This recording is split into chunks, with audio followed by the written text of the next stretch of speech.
विष्णु पुराण 5वां अंश 37वां अध्याय। ऋषियों का शाप, यदुवंशियों विनाश तथा भगवान का स्वधाम विषधारण। श्री परशुराम जी बोले, हे मैत्री, इसी प्रकार संसार के उपकार के लिए बलभद्र जी के सहित श्री कृष्णचंद्र ने दैत्यों और दुष्ट राजाओं का वध किया तथा अंत में अर्जुन के साथ मिलकर भगवान कृष्ण ने 18 अश्विनी सेना को मारकर पृथ्वी का भार उतारा। इस प्रकार संपूर्ण राजाओं को मारकर पृथ्वी का भारावतरण किया और फिर ब्राह्मणों के शाप के विषय से अपने कुल का भी उपसंहार कर दिया। हे मुने, अंत में द्वारकापुरी को छोड़कर तथा अपने मानव शरीर को त्याग कर श्री कृष्णचंद्र ने अपने अंश बलराम प्रद्युम्न नदी के सहित अपने विष्णुमय धाम में प्रवेश किया। श्री मैत्री जी बोले, हे मुनि, श्री जनार्दन ने विप्रश्यप के मिश्र से किस प्रकार अपने कुल का नाश किया और अपने मानव देह को किस प्रकार छोड़ा। श्री परशुराम जी बोले, हे एक बार कुछ यदु कुमारों ने महातीर्थ पिंडारक क्षेत्र में विश्वामित्र, कण्व और नारद आदि महामुनियों को देखा। तब यौवन से उन्मत्त हुए उन बालकों ने होनहार की प्रेरणा से जम्बवती के पुत्र सांबा का स्त्री वेश बनाकर उन मुनीश्वरों को प्रणाम करने के अनंतर अति नम्रता से पूछा, इस स्त्री को पुत्र की इच्छा है मुनिजन, कहिए यह क्या जानेगी। श्री परशुराम जी बोले, यदु कुमारों के इस प्रकार धोखा देने पर उन दिव्य ज्ञान संपन्न मुनिजनों ने कोपित होकर कहा, यह एक लोकोत्तर मूसल जानेगी जो समस्त यादवों के नाश का कारण होगा और जिससे यादवों का संपूर्ण कुल संसार में निर्मल हो जाएगा। मुनिगणों के इस प्रकार कहने पर उन कुमारों ने संपूर्ण वृत्तांत ज्यों का त्यों राजा उग्रसेना से कह दिया तथा सांबा के पेट से एक मूसल उत्पन्न हुआ। उग्रसेना ने उस लोहमय मूसल का चूरन करा डाला और उसे उन बालकों ने ले जाकर समुद्र में फेंक दिया। उससे वहां बहुत से सरकंड उत्पन्न हो गए। यादवों द्वारा चूर्ण किए गए इस मूसल के लोहे का जो भले की नोकों के समान एक खंड चूर्ण करने से बचा, उसे भी समुद्र ही में फिकवा दिया। उसे एक मछली निगल गई। उस मछली के मच्छरों ने पकड़ लिया तथा छीरने पर उसके पेट से निकले हुए उस मूसल खंड को जरा नामक व्याध ने ले लिया। भगवान मधुसूदन इन समस्त बातों को यथावत जानते थे, तथापि उन्होंने विधाता की इच्छा को अन्यथा करना ना चाहा। इसी समय देवताओं ने वायु को भेजा। उसने एकांत में श्री कृष्णचंद्र को प्रणाम करके कहा, भगवान, मुझे देवताओं ने दूत बनाकर भेजा है। विभु वसुगण, अश्विनी कुमार, रुद्र, आदित्य, मरुदगण और साध्यदिक सहित इंद्र ने आपको जो संदेश भेजा है वह सुनिए। हे भगवान, देवताओं की प्रेरणा से उनके ही साथ पृथ्वी का भार उतारने के लिए अवतीर्ण हुए आपको 100 वर्ष से अधिक बीत चुके हैं। अब आप दुराचारी दैत्यों को मार चुके और पृथ्वी का भार भी उतार चुके। अतः हमारी प्रार्थना है कि अब देवगण सर्वदा स्वर्ग में ही आपसे सनात हो, अर्थात आप स्वर्ग पधार कर देवताओं को सनात करें। ये जगन्नाथ, आपको भूमंडल में पधारे हुए 100 वर्ष से अधिक हो गए। अब यदि आपको पसंद आवे तो स्वर्गलोक को पधारिए। हे देवगण का यहाँ भी कथन है कि यदि आपको यही रहना अच्छा हो लगे तो वह रहे। सेवकों को तो यही धर्म है कि स्वामी को यथा समय कर्तव्य का निवेदन करते। श्री भगवान बोले, हे दूत, तुम जो कुछ कहते हो वह मैं सब जानता हूँ, इसीलिए अब मैंने यादवों के नाशक का आरंभ कर ही दिया है। इन यादवों को संहार हुए बिना अब का पृथ्वी का भार हल्का नहीं हुआ है। अर्थात अब 7 रात्रि के भीतर इनका संहार करके पृथ्वी का भार उतार कर मैं शीघ्र ही जैसा तुम कहते हो वही करूँगा। जिस प्रकार यहाँ द्वारका की भूमि मैंने समुद्र से मांगी थी, उसी प्रकार उसे लौटा कर तथा यादवों का उपसंहार कर मैं स्वर्गलोक को आऊँगा। अब देवराज इंद्र और देवताओं को यह समझाना चाहिए कि संकर्षण के सहित मैं मनुष्य शरीर को छोड़कर स्वर्ग पहुंच ही चुका हूँ। पृथ्वी के भारभूत जो जरासंध आदि अन्य राजगण मारे गए हैं, ये यदु कुमार भी उनसे कम नहीं है। अतः तुम देवताओं से जाकर कहो कि मैं पृथ्वी के इस महाभार को उतार कर ही देवलोक का पालन करने के लिए स्वर्ग में आऊँगा। श्री परशुराम जी बोले, हे मैत्रेय, भगवान वासुदेव के इस प्रकार कहने पर देवदूत वायु उन्हें प्रणाम करके अपनी दिव्य गति से देवराज के पास चले आए। भगवान ने देखा कि द्वारकापुरी में रात दिन नाशे के सूचक दिव्य भौम और अंतरिक्ष संबंधी महान उत्पत्त हो रहे हैं। उन उत्पत्तों को देखकर भगवान ने यादवों से कहा, देखो ये कैसे घोर उपद्रव हो रहे हैं, चलो शीघ्र ही इनकी शांति के लिए प्रभास क्षेत्र को चले। श्री परशुराम जी बोले, कृष्णचंद्र के ऐसा कहने पर महाभगवत यादव श्रेष्ठ उद्भव ने श्री हरि को प्रणाम करके कहा, भगवान, मुझे ऐसा प्रतीत होता है कि अब आप इस कुल का नाश करेंगे, क्योंकि हे अच्युत, इस समय सब और इसके नशे के सूचक कारण दिखाई दे रहे हैं। अतः मुझे आज्ञा दीजिए कि मैं क्या करूं। श्री भगवान बोले, हे उद्धव, अब तुम मेरी कृपा से प्राप्त हुई दिव्य गति से नर नारायण के निवास स्थान गंधमादन पर्वत पर, जो पवित्र बद्री का आश्रम क्षेत्र है, वहां जाओ। पृथ्वी तल पर वही सबसे पावन स्थान है। वहां पर मुझ में चित्त लगाकर तुम मेरी कृपा से सिद्ध प्राप्त करोगे। अब मैं भी इस कुल का संहार करके स्वर्गलोक को चला जाऊंगा।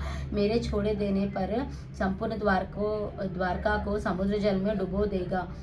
मुझसे भय मानने के कारण केवल मेरे भगवान भावना को छोड़ देगा। अपने इस भावना में मैं भक्तों की हित कामना से सर्वदा निवास करता हूँ। श्री परशुराम जी बोले, भगवान के ऐसा कहने पर उद्धव जी उन्हें प्रणाम कर तुरंत ही उनके बतलाए हुए तपोवन श्री नर नारायण के स्थान को चले गए।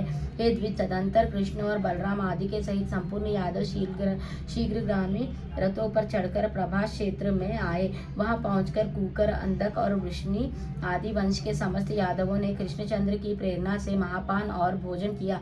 पान करते समय उनमें परस्पर कुछ विवाद और जाने से वहाँ वाक्य रूप ईंधन से युक्त प्रलय करने व कलहग्नि ददक उठी। श्री मैत्री जी बोले, हे द्विज, अपना अपना भोजन करते हुए उन यादवों में किस कारण से कलह, वाग युद्ध अथवा संघर्ष, हाथपाई हुआ, सो आप कहिए। श्री परशुराम जी बोले, मेरा भोजन शुद्ध है, तेरा अच्छा नहीं है। इस प्रकार भोजन के अच्छे बुरे की चर्चा करते करते उनमें परस्पर विवाद और हाथपाई हो गई।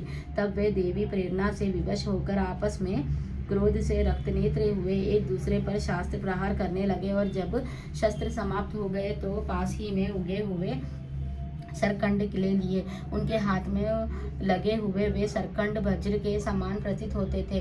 उन वज्रतुल्य सरकंडों से ही वे उस दारुण युद्ध में एक दूसरे पर प्रहार करने लगे हैं। द्विज, प्रद्युम्न और सांबा आदि कृष्णपत्रगण, कृतकर्मा वर्मा, सत्येका और अनिरुद्ध आदि तथा पृथु, विपृत, चारुवर्मा, चारुका और अक्रूर आदि यादवगण एक दूसरे पर एरकरूपी वज्रों से प्रहार करने लगे। जब श्री हरि ने उन्हें आपस में लड़ने से रोका तो उन्होंने उन्हें अपने प्रतिपक्ष का सहायक होकर आए हुए समझा और उनकी बात की अवहेलना कर एक दूसरे को मारने लगे। कृष्णचंद्र ने भी कोपित होकर उनका वध करने के लिए एक मुट्ठी सरकंड उठा लिए।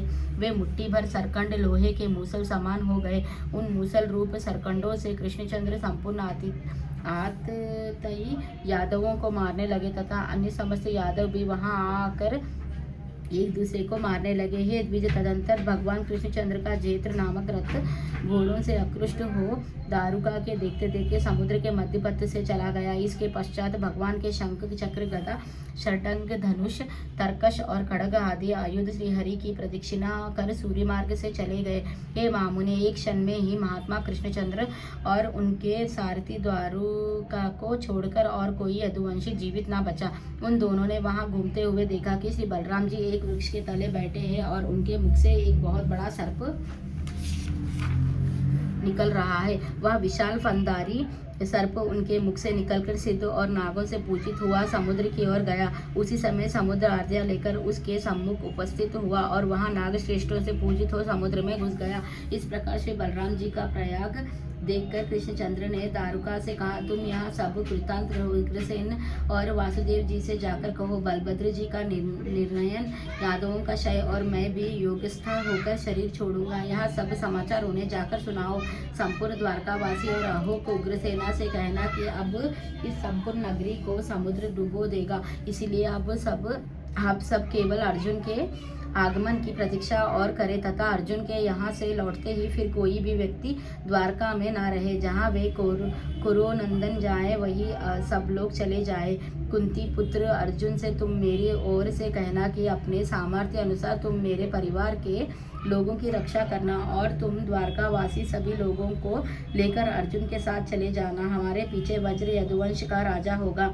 श्री परशुराम जी बोले, भगवान श्री कृष्णचंद्र के इस प्रकार कहने पर दारुका ने उन्हें बारंबार प्रणाम किया और उनकी अनेक परिक्रमाएं कर उनके कथन अनुसार चला गया। उस महाबुद्धि ने द्वारका में पहुंचकर संपूर्ण वृत्तांत सुना दिया और अर्जुन को वहां लाकर वज्र को राजाभिषिक्त किया।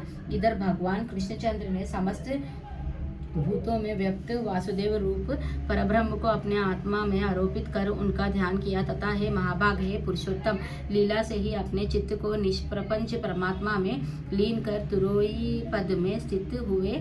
हे मुनिश्रेष्ठ, दुर्वासा जी ने श्री कृष्णचंद्र के ये जैसे कहा था, उस द्विज वाक्य का मान रखने के लिए वे अपनी जानुओं पर चरण रखकर योग युक्त होकर बैठे। इसी समय जिसने मूसल के बचे हुए तोमर बाण में लगे हुए लोहे के टुकड़े के आकार वाले लोह खंड को अपने बानी की नोक पर लगा लिया था, वह जरा नामक व्यक्ति वहां आया है। द्विजोत्तम, उस चरण को मृगकार देख उस व्याध ने उसे दूर ही से खड़े खड़े उसी तोमर से बींद डाला, किंतु वहां पहुंचने पर उसने एक चतुर्भुजधारी मनुष्य देखा। यह देखते ही वह चरणों में गिरकर बारंबार उनसे कहने लगा, प्रसन्न होइए, मैंने बिना जाने ही मृग की आशंका से यहाँ अपराध किया है, कृपया क्षमा कीजिए, मैं अपने पाप से दग्ध हो रहा हूँ, आप मेरी रक्षा कीजिए। श्री परशुराज जी बोले। तब भगवान ने उससे कहा, लुब्ध तू तनिक भी ना डर, मेरी कृपा से तू अभी देवताओं के स्थान स्वर्गलोक को चला जा। इन भगवत वाक्यों को समाप्त होते ही वहाँ एक विमान आया, उस पर चढ़कर वहाँ